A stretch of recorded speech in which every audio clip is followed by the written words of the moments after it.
వాక్య పఠనం చదువుతున్నాము. దేవుని యొక్క పరిశుద్ధ లేఖనాలలోని వాక్య భాగాన్ని పఠించుకుంటాము. నిర్గమాకాండము 23వ అధ్యాయం 3వ వచనాన్ని చదువుతున్నాము. ప్రార్థన చేసుకుంటాం.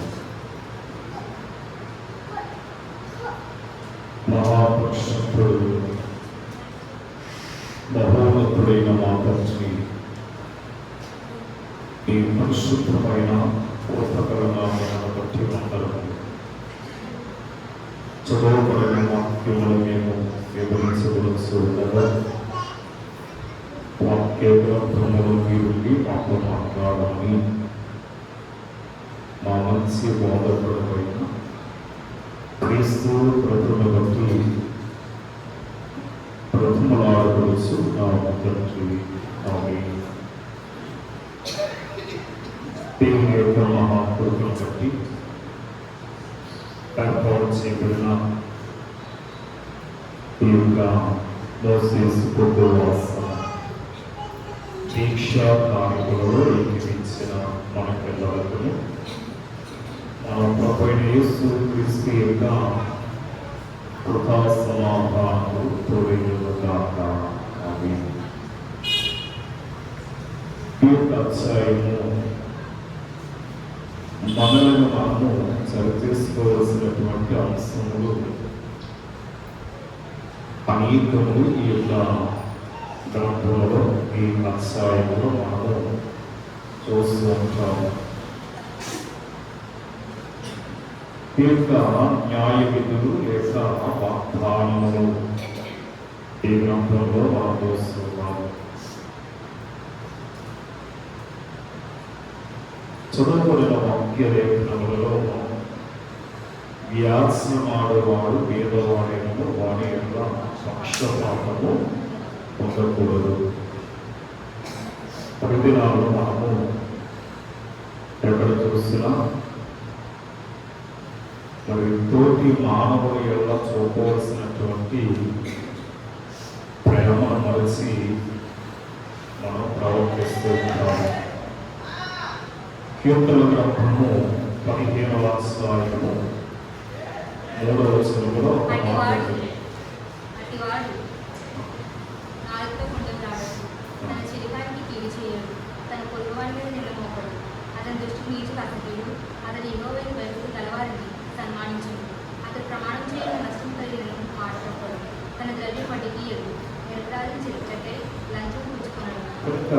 ఇప్పుడు ఈ మాటలు మనం చూస్తే మరి ఏ మాత్రం పుట్టింపబోదు యథార్థవంతుడు మరి అలాగూ పుట్టించని మాటలు మనము బాగుగా ఎరిగిన వాడమై ఉన్నాము అనే విషయాన్ని మనము గ్రహించవలసిన వాడమై ఉన్నాము. దాన్ని బట్టి సహోదరుల గురించి ఎవరైనా ఒక చెడ్డ వార్త చెప్పినప్పుడు వెంటనే నమ్మవద్దు అనే మాట మనకి ఈ లేఖనము జ్ఞాపకం చేయబడుతుంది. ప్రతి విషయాన్ని మనం గమనిస్తే పైబడిందంటే అన్యాయపు సాక్ష్యాన్ని పలుకుటకే దుష్టులతో నీవు కలవకూడదు అన్నది. అందుకే కావాల్సిన కీర్తనకారుడు దుష్టుల ఆలోచన చెప్తున్నాడు, పాపుల మార్గంలో నిలవక ఆసక్తుల పురుషుల చేత పురుషులతో మాటలను మనకు వాక్యములో పొందుపరచినట్లుగా మనం చూస్తూ ఉంటాము. అది ఈ ద్వితీయోపదేశ కాండము 19వ అధ్యాయము 16వ వచనాన్ని మనం గమనిస్తే అన్యాయపు సాక్ష్యము ఒకరి మీద చెప్పుటకు ఒకడు నిలవబడి నేరము మోపుటకై అబద్ధమును ఆడిన ఎడల ఆ వివాదం కలిగిన ఇద్దరు మనుషులు నా దేవుని యొక్క సన్నిధిని అనగా అనగా ఆ కాలంలో ఉన్న యాజకుల ఎదుటను న్యాయాధిపతుల ఎదుటను నిలువవలెను. కనుక ఇక్కడ మనం గమనించినట్లయితే మరి అబద్ధము సాక్ష్యము పలికిన అనేక మంది భక్తుల యొక్క ప్రాణములను తీసినట్లుగా మనము వాక్యంలో చూస్తూ ఉంటాము. వాక్య లేఖనాలను మనము పఠించినట్లయితే ఆ కాలంలో యెజెబెలు నాబోతు మీద పలికిన ఆ యొక్క అబద్ధపు సాక్ష్యం నాబోతుని సంపించినట్లుగా మనం చూస్తూ ఉంటాము. మొదటి రాజుల గ్రంథము 21వ అధ్యాయము ప్రారంభం నుండి 16వ వచనం వరకు మీరు చదువుకుంటే అందులో కనపడుతుంది. 13వ వచనము చాలా ప్రాముఖ్యమైనది. చూడండి, అక్కడ ఏమన్నదంటే అంతగా పనికి మారని ఇద్దరు మనుషులు ఆ సమాజంలోకి ప్రవేశించి అతని ఎదుట కూర్చుండి ఆ నాబోతు దేవుడిని రాసును కూడా దూషించినని జనులందరూ చూస్తుండగా వారి అందరి సమక్షమున నాబోతు మీద అబద్ధపు సాక్ష్యము పలుకగా చాలండి. కనుక ఇక్కడ మనం గమనించినట్లయితే మరి యెజెబెలు నాబోతు యొక్క ద్రాక్షల తోటను స్వాధీనం చేసుకోవడానికి నాబోతే దేవునిని రాసును కూడా దూషించాడని అది మేము కనులారా చూసాము. మా చెవులు వాళ్ళు చెప్పేటప్పుడు మేము విన్నామన్నట్టుగా ఇద్దరు మరి సాక్షులను ఏర్పాటు చేసిన కూడా మనము చూస్తున్నాం. ఇది న్యాయము సాక్ష్యము అనే మాటలు కూడా మనం చూస్తున్నాం. అందుకని మన పొరుగు వాటి మీద మనము అబద్ధపు సాక్ష్యము పలకకూడదు. వాళ్ళు చేసిన వల్ల మరి చూడండి, యెజెబెలు భయంకరమైనటువంటి మరణము పొందింది. అదే కదా, ఎంత భయంకరమైనటువంటి మరి శ్రమ శోధన అవస్థను మనం అక్కడ గమనిస్తూ ఉంటాం. చాలా భయంకరమైనటువంటి స్థితిని మనం చూస్తూ ఉంటాం. మరి ఇక్కడ మనం గమనిస్తే 23వ అధ్యాయము 11వ వచనంలో 7వ సంవత్సరమున దాన్ని వీలుగా విడవను. అప్పుడు నీ ప్రజలలోని పేదలు తిరిగిన తర్వాత మిగిలినది అడవి మృగములు తినవలసిందా అన్నాను. ఈ సమయంలో మనం పేదలను జ్ఞాపకం తీసుకుంటాం. జ్ఞాపకం తీసుకుంటాం కూడా నచ్చది. ఎందుకంటే చాలా మంది మరి పేదలు మనకి కనపడుతూ ఉంటారు, వాక్యవంతులు కూడా మనకి చూడండి. ప్రపంచంలోని అత్యధికమైన ధనవంతులుండి దేశం మీద కాదు దేశం భారతదేశమే. ప్రపంచంలోనే అత్యున్నతమైన ధనవంతులు ఉన్న దేశము భారతదేశం.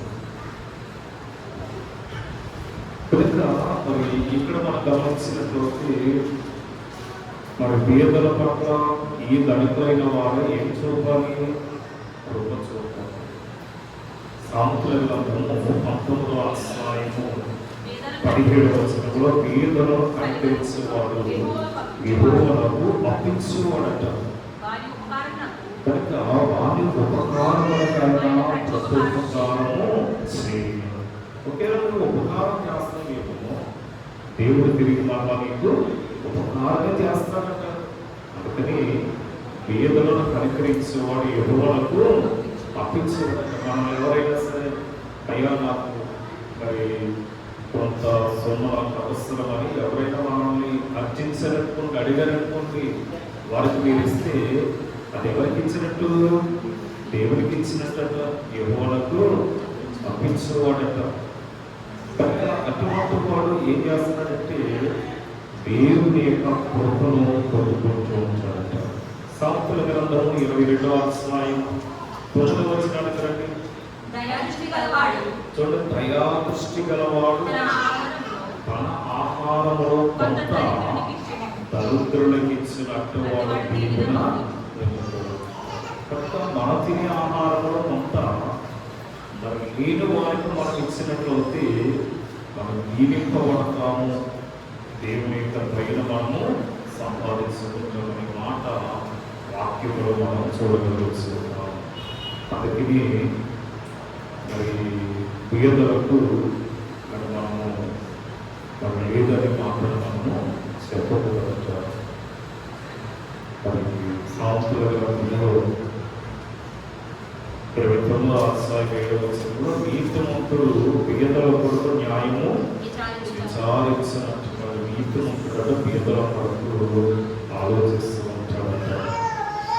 ఎందుకంటే కీర్తనకారుడు అంటాడు 41వ అధ్యాయంలో ప్రారంభ వచనంలో పేదలను కటాక్షించేవాడు ధన్యుడంట. ఈవేళ మనము భూమి మీద ధన్యులమై ఉండాలంటే భూమి మీద మనము మరి ధన్యులు అని పిలుపునిచ్చుకునే వయసులోకి మనం రావాలంటే పేదలను మనము రక్షించాలి. ఆపత్కాలమందు యెహోవా వారిని తప్పించునే మాటను మనం చూస్తున్నాం. అనగా పేదలను కటాక్షించేవాడు కట, పేదలైన కృప చూపేవాడు కట. వారికి ఏదైనా శ్రమ సంభవించేటప్పుడు అతను దేవుడు ఏం చేస్తాడట? ఆ శ్రమ నుండి, ఆ శోభ నుండి, ఆ మరణకరమైన హేతువుల నుండి దేవుడు వారిని తప్పిస్తాడంటే. అందుకని అక్కడ అంటున్నాడు కదా, భూమి మీద వాడు ధన్యులను, భూమి మీద వాడు ధన్యులను, వారి శత్రువులు ఇచ్చట్లు నీవు వారిని అప్పగింపవు. రోగాశ్రయం మీద ఈ రోగం వారిని ఆదరించను, రోగం కలగగా నీవే వారిని స్వాపదపరచు. బలహీనత వచ్చేటప్పుడు దేవుడు ఏం చేస్తాడు? బాగు చేసేవాడు ఉంటాడట. దేవుడు మనం ఏం చేస్తాడు? బాగు చేసేవాడు ఉంటాడట. అందుకని మనం ఏం చేయకూడదట? ఏమా మన యొక్కకు అయ్యా నాకు సహాయం చేయండి అని నిన్ను అర్జించేవాడికి నీవు చాటకూడదట. వాడికి సహాయం చేయటానికి అది వేగంలోని మాటలు మనం చూస్తూ ఉన్నాం. అందుకని ఇక్కడ మనం గమనించినట్లయితే మరి 7వ వచనంలో మనం చూస్తే మరి ఏం చేయకూడదంటే అబద్ధము మాట్లాడకూడదు. అబద్ధములకు దూరంగా ఉండాలంట. ఏమా అబద్ధములకు దూరంగా ఉండాలంట. మరి ఈ దినాల్లో మనం చూస్తే తెల్లారిన మొదలు సాయంకాలం మన మరలా పడకలోకి వెళ్ళే వరకు కూడా మనం ఏం చేస్తున్నాం? అబద్ధములాడుతానే ఉన్నాం. ప్రతి క్షణము, ప్రతి దినము మనము అబద్ధం ఆడుతానే ఉన్నాం. అబద్ధం ఆడకుండా, మోసం చేయకుండా మనము జీవించడం లేదు. అటు మనము దేవుని ఏమో మోసం చేస్తున్నాము, అలాగే మరి సమాజాన్ని కూడా మనమే మోసం చేసేవాళ్ళని ఉంటున్నామేమో సార్. అందుకని యోహాను గారు మరి ప్రకటన గ్రంథం 21వ అధ్యాయం 8వ వచనంలో అబద్ధికులందరూ అగ్ని గంధకములతో మన గుండములో పాల్గొన్నప్పుడు ఇది కదా మరణము అంటున్నాడు. అంటే అబద్ధములు ఆడేవాడు ఏం చేయబడతాడట? అగ్ని గంధకములతో మండుచున్నటువంటి గుండములో పడతాడట. ఆ భయంకరమైనటువంటి యొక్క అగ్ని గుండమును తప్పించుకోవడానికి మనము మరి మన నోటిని, నాలుకను మనము అదుపు చేసుకునే వారమై ఉండాలి. అందుకని తన నాలుకను, తన నోటిని అదుపు చేసుకున్న వాడు భూమి మీద దీర్ఘాయుష్మంతుడే ఉంటారంట. అందుకని మరి మనము బహు జాగ్రత్త కలిగిన వారమై ఉండాలి. చూడండి, ఒకవేళ మనమే అబద్ధములు ఆడుతూ ఉంటే ఏం చేయబడతాం? ప్రకటన గ్రంథము మనం చూస్తాము 21వ అధ్యాయంలో 27వ వచనం.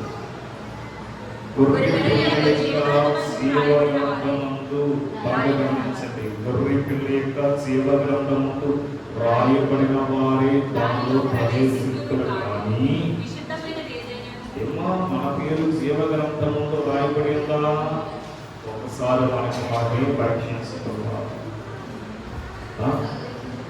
ఒకవేళ మన పేరు లేదనుకుంటే మనం ఏం చేస్తాం?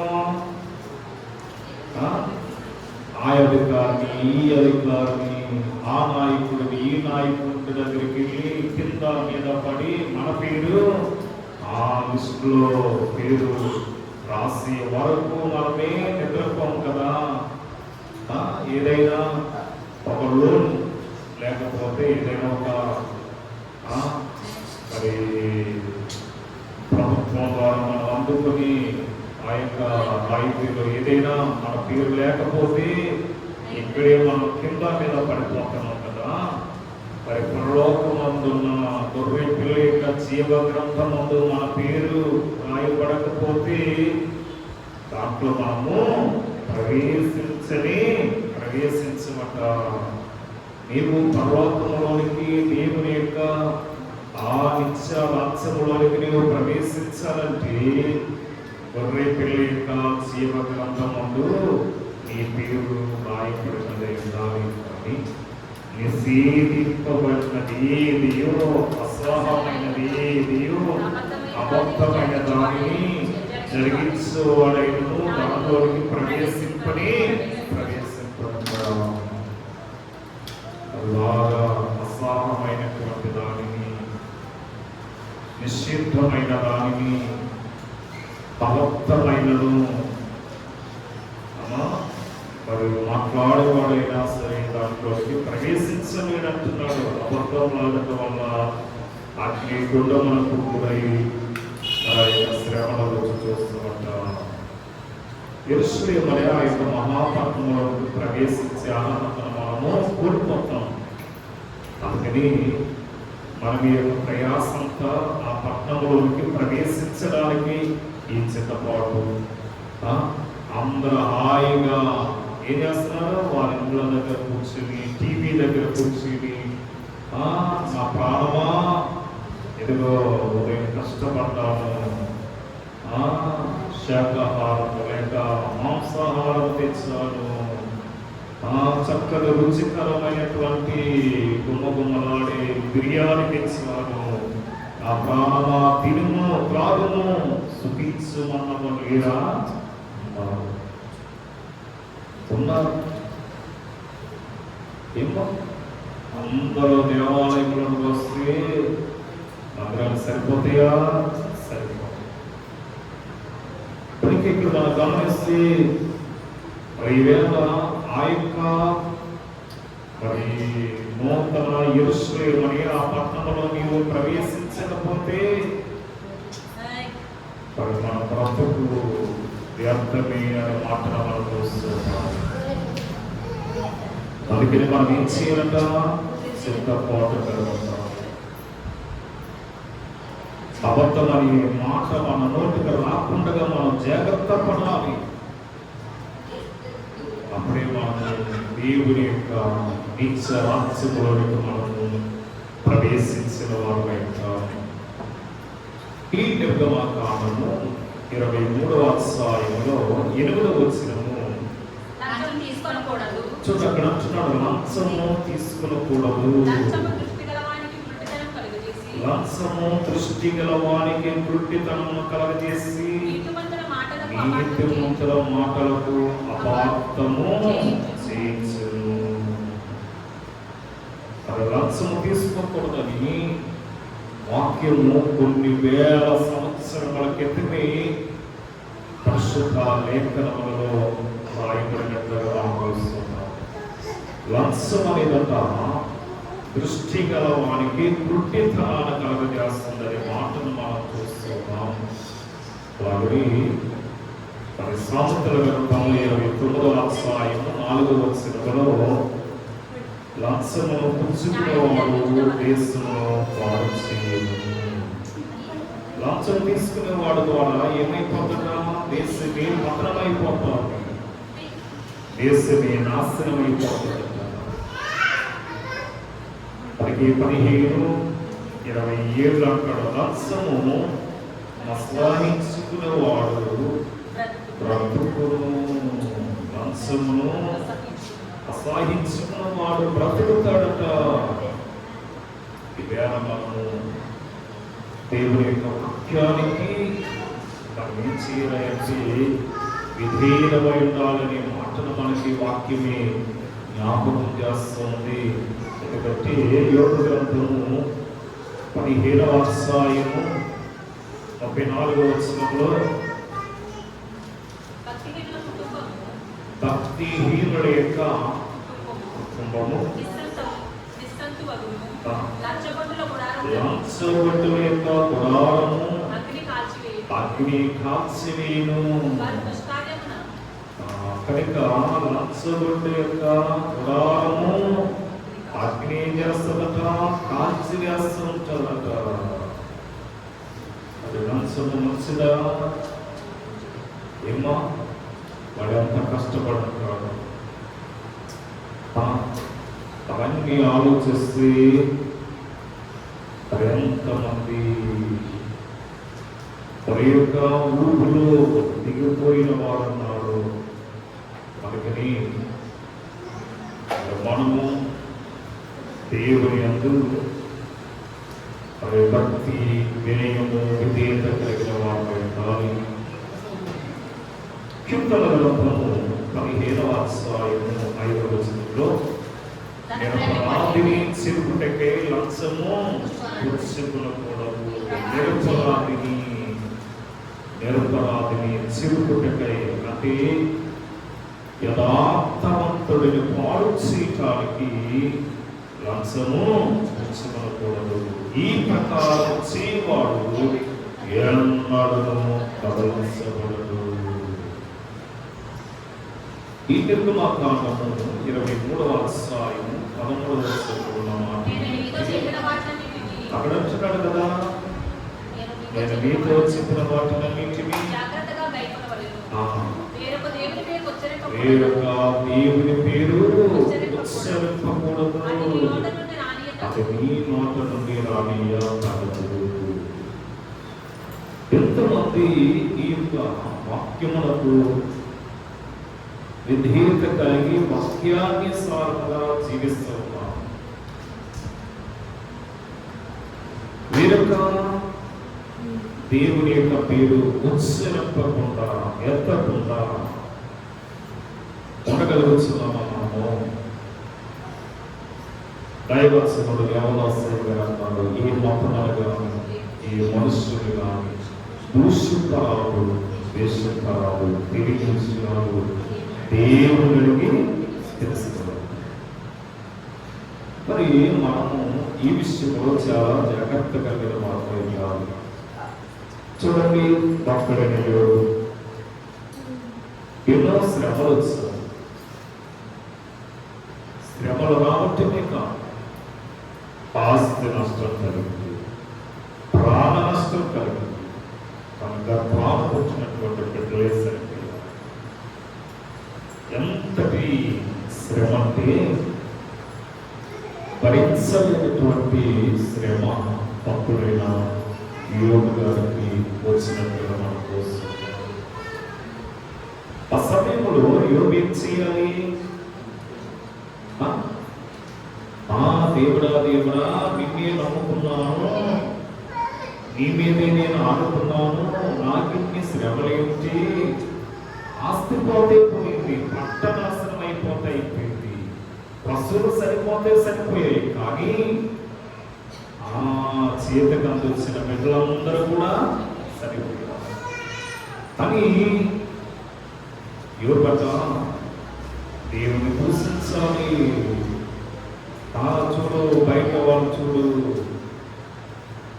కనుక వారు చూడు ఇలా ఉన్నారు, ఎవరో ఉన్నారా అనాలి ఇలా అన్నారా అనలేదు.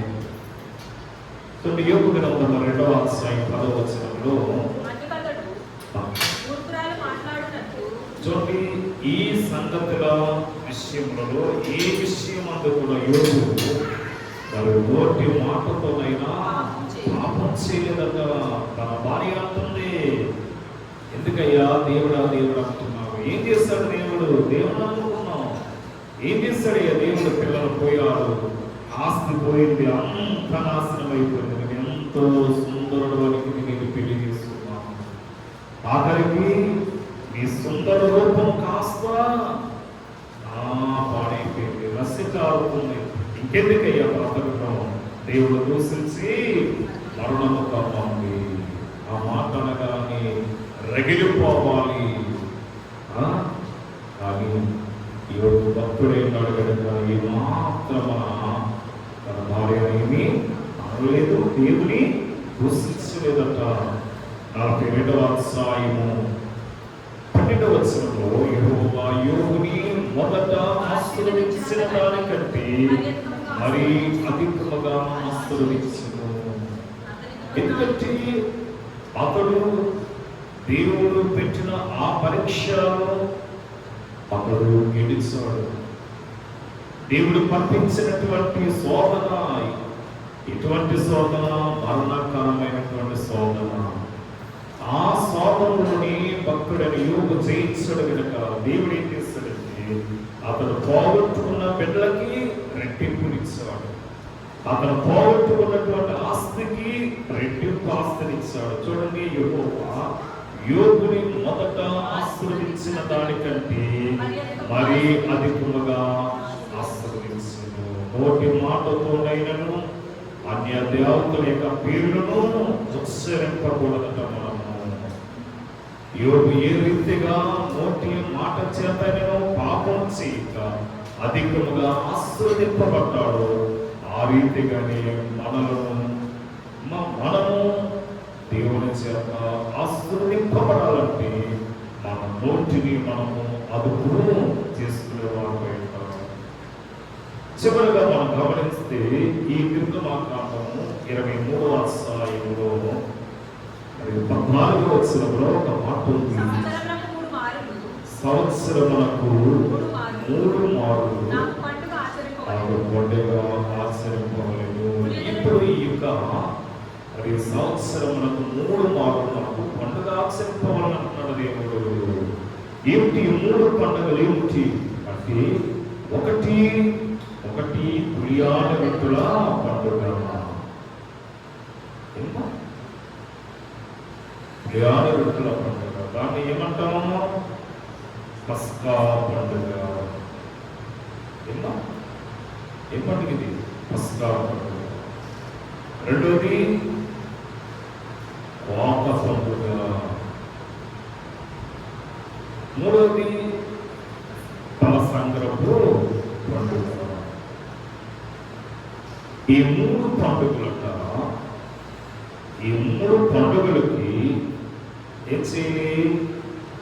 ఏమాత్రం మనము మిస్ కాకూడదట, మనం తప్పిపోకూడదు.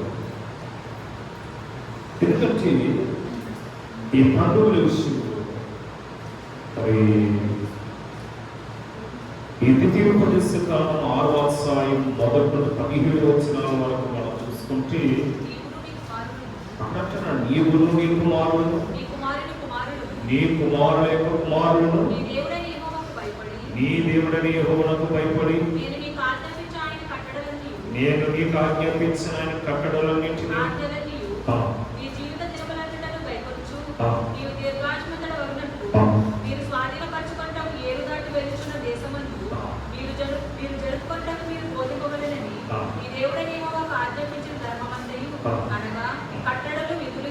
చూడండి, కట్టడలు విధులు మనము ఆచరించేవారు. ఆ కట్టడలు విధులు కూడా మనం నేర్చుకోవాలి.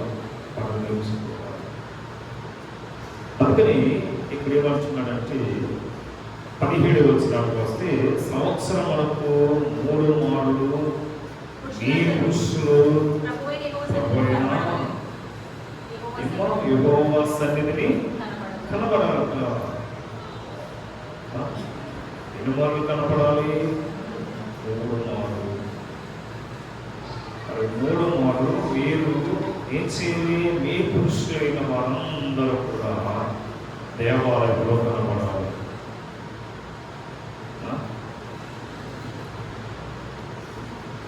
అని ఇక్కడ మనం చూస్తుంటే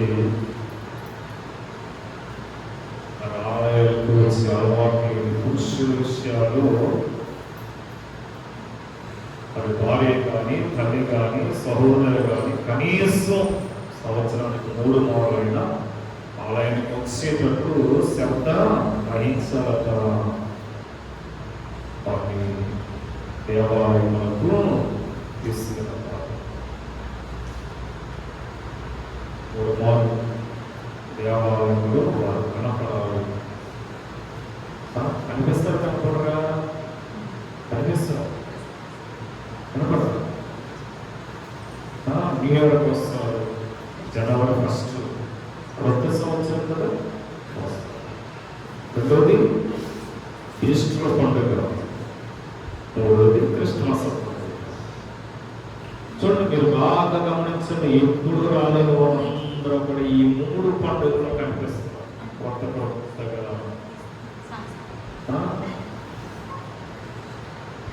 కనుక ఈ 3 పండుగల్లో జనము మనకి క్రొత్త వాసు కనపడుతూ వస్తారు.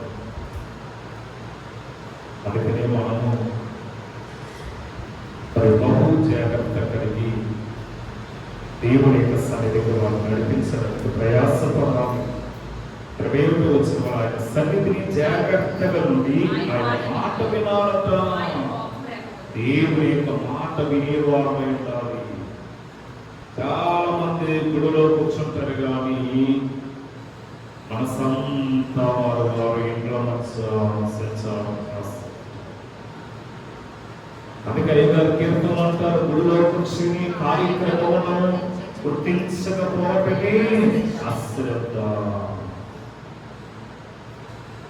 ప్రసంగి 5వ అధ్యాయం ప్రారంభవచనాలు వస్తే, నీవు దేవుని మందిరమునకు పోనప్పుడు నీ ప్రార్థన జాగ్రత్తగా చూసుకోవడము. బుద్ధిహీనులు అర్పించుటగా బలి అర్పించుట కంటే సమీపించి ఆలకించుట శ్రేష్టము. చూడండి, దేవుని సన్నిధికి వచ్చి వాక్యాన్ని ఆలకించడము శ్రేష్టమట. లేదయ్యా, మేము ఇంటి వెళ్ళి కూర్చుంటే టీవీలో వాక్యాన్ని వింటున్నాం, టీవీలో చూస్తున్నాము అంటారు. చూడండి, అక్కడ మనం చూసినట్లయితే వారు తెలియకి దుర్మార్గపు పనులు చేయదు. నీవు దేవుని సన్నిధిని అనాలోచనగా పలుకుటకు నీ హృదయము పొరపడనీయక నీ నోటిని కాచుకును. దేవుడు ఆకాశంలో ఉన్నాడు, నీవు భూమి మీద నీవు నీ మాటలు తగ్గించుకోవాలి. అక్కడ అదే కదా ఉంది. నీవు భూమి మీద ఉన్నావు కావున నీ మాటలు కొద్దిగా ఉండవు. ఆయన సన్నిధిలో ప్రవర్తన విషయంలో చాలా జాగ్రత్తగా చూసుకోవాలి. మనం ఎలా కూర్చున్నాం, మనం ఎలా వింటున్నాము, మనం ఎక్కడున్నాము, దేని యందు మన మనస్సు పెట్టాము అనే దాని మీద, దేవుని యొక్క వాక్యం మీద మన మనస్సు పెట్టి ఆయన మాట పెట్టి మనమే శ్రేష్ఠులను అంటున్నాడు. సమీపించి ఆలకించటే శ్రేష్టం అన్నాడు కనుక మనమే శ్రేష్ఠులమై ఉంటాం. అతి గొప్ప ధన్యతలోకి మనం రావాలంటే మనం ఏం చేయాలి? దేవుడు మాట వినాలి. అందుకే అంటాడు కదా 25వ వచనంలో, ఈ దేవుడిని యెహోవా సేవింపవలెను, అప్పుడు ఆయన నీ ఆహారమును నీ పానమును దీవిస్తాడు, నేను నీ మధ్య నుండి వాదనలను తొలగించున్నాడు. కనుక మరలా మత్స్య నుండి రోగములను తీసివేస్తాడు. అందుకని మనం దేవుని మాట వినాలి, దేవునికి భయపడాలి, దేవునికి విధేయత కలిగి జీవించాలి. అలాగే జీవించే ధన్యత ప్రభువు మనకు అనుగ్రహించిన కాక. ఆమేన్. కృపావిధమైన మాట్లాడి ఈ కార్యక్రమంలో ముగిస్తూ ప్రభా, విని మీ వాక్యము మా అంతరంగంలో మొదలు చేసి వాక్యానుసారంగా జీవించి మా నోటిని అనుభవం చేసుకుని ప్రభా వాక్యమును విని మా బ్రతుకులో దిద్దుకునే మంచి మనస్సు మాకు అనుగ్రహించగలను. యేసు నామములో వేడుకొనుచున్నాము తండ్రి. మరణాంతరం